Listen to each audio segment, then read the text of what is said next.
Chers frères et sœurs, les textes de ce jour, paradoxalement, sont une invitation profonde à l'espérance en Dieu et à la joie. Ne pas percevoir cette finalité pour se cantonner sur les images de tribulation, de chaos et de la prolifération du mal annoncé, c'est faire des contresens et oublier la pointe du message annoncé. En effet, tout ce discours sur la fin des temps, dans le genre apocalyptique, relève d'un optimisme foncier. Celui que le mal peut certes s'emballer par moments, mais il n'aura jamais le dessus. La particularité du genre apocalyptique est de se présenter comme un message de réconfort pour le peuple de Dieu en grande détresse. Ce qui est demandé au peuple, c'est de garder confiance et être fidèle à Dieu, quelle que soit l'épreuve à traverser. C'est cela que le psalmiste nous rappelle. « Je garde le Seigneur devant moi sans relâche. Il est à ma droite, je suis inébranlable. Mon cœur exulte, mon âme est en fête. Ma chair elle-même repose en confiance. Tu ne peux m'abandonner à la mort, ni laisser ton ami voir la corruption. » Cette idée de la fidélité et de la confiance en Dieu qui ne déçoit pas ressort aussi dans la première lecture de ce jour. En effet, le prophète Daniel réconforte le peuple par des images similaires à celles de l'Évangile au temps où le peuple juif subissait la persécution d'Antiochus Épiphane.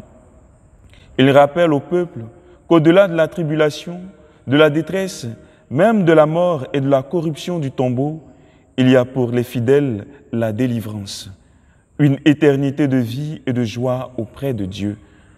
Ainsi, même si le mal qui remplit l'histoire humaine doit culminer dans l'horreur jusqu'au point de non-retour, le salut est toujours le dernier mot du genre apocalyptique.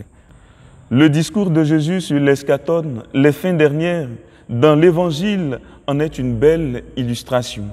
En ces jours-là, après une grande détresse, le soleil s'obscurcira et la lune ne donnera plus sa clarté. Les étoiles tomberont du ciel et les puissances célestes seront ébranlées. La formule « en ce jour-là » employée par saint Marc pour débuter ce discours de Jésus peut désigner les derniers jours, le temps de la fin. Il ne faut pas s'étonner que ce temps semble commencer par une série de catastrophes. Il s'agit d'un bouleversement cosmique colossal.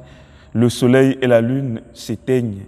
Les étoiles abandonnent leur place et leur fonction. À cette époque, dans le genre apocalyptique, un tel chambardement de la nature n'a rien d'extraordinaire. C'est le langage commun pour annoncer l'intervention de Dieu, sa victoire sur les forces du mal. De plus, chez les peuples de l'Antiquité orientale, en dehors d'Israël, les astres symbolisaient la divinité maîtresse de l'univers. Parler de l'éclipse du soleil et de la lune, de la chute des étoiles, c'est donc attester le triomphe de Dieu unique sur l'idolâtrie païenne. On comprend alors que le salut que le Fils de Dieu apporte se fait sur fond de dégradation de l'univers pécheur. Il faut que le vieux monde disparaisse pour laisser place au monde nouveau. Un monde nouveau où le salut est pensé comme le rassemblement des fidèles du monde entier autour du Messie glorieux, le Fils de l'homme. La figure du Fils de l'homme désigne communément le Messie que Dieu investit pour établir son règne sur la terre. Ici, le Fils de l'homme est annoncé triomphalement comme le juge et sauveur universel à la fin du monde. De fait, immédiatement son action salvatrice est décrite. Alors, on verra le Fils de l'homme venir dans une nuée avec puissance et grande gloire. Il enverra les anges pour rassembler les élus des quatre coins du monde. C'est pourquoi, si redoutables que soient les épreuves que doivent traverser les croyants, y compris la grande tribulation, la description de ces mots est tout entière orientée vers cette finalité heureuse, l'avènement du Christ glorieux comme libérateur décisif de l'humanité. Chers frères et sœurs, Cela nous enseigne que le Seigneur demeure le maître absolu du temps et de l'histoire. Il prend un soin jaloux de ses élus. Nous n'avons donc pas à perdre courage. Au contraire, la certitude d'être sauvés doit galvaniser nos énergies, puisque nous savons maintenant que la fin du monde, telle que le Christ nous l'enseigne, ne sera pas une chute dans le néant, mais une entrée dans la gloire. Les signes avant-coureurs de cette fin sont présentés par la petite parabole du figuier. En effet, le figuier est un arbre dont les fruits sont tardifs. Cependant, personne ne s'y trompe. L'apparition des bourgeons et des feuilles est le signe indubitable que l'été est proche. Cette parabole est donc claire. L'avènement du Fils de l'homme est aussi certain que l'été annoncé par les nouvelles pousses du figuier.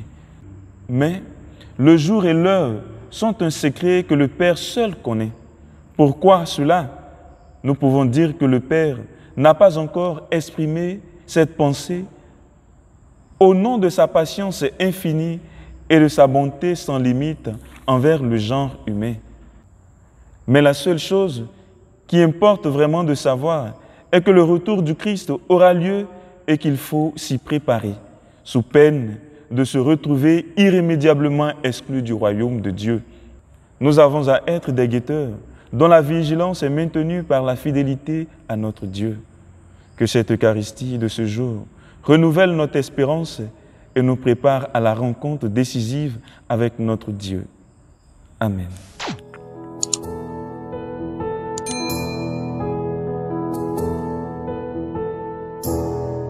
Je m'abandonne.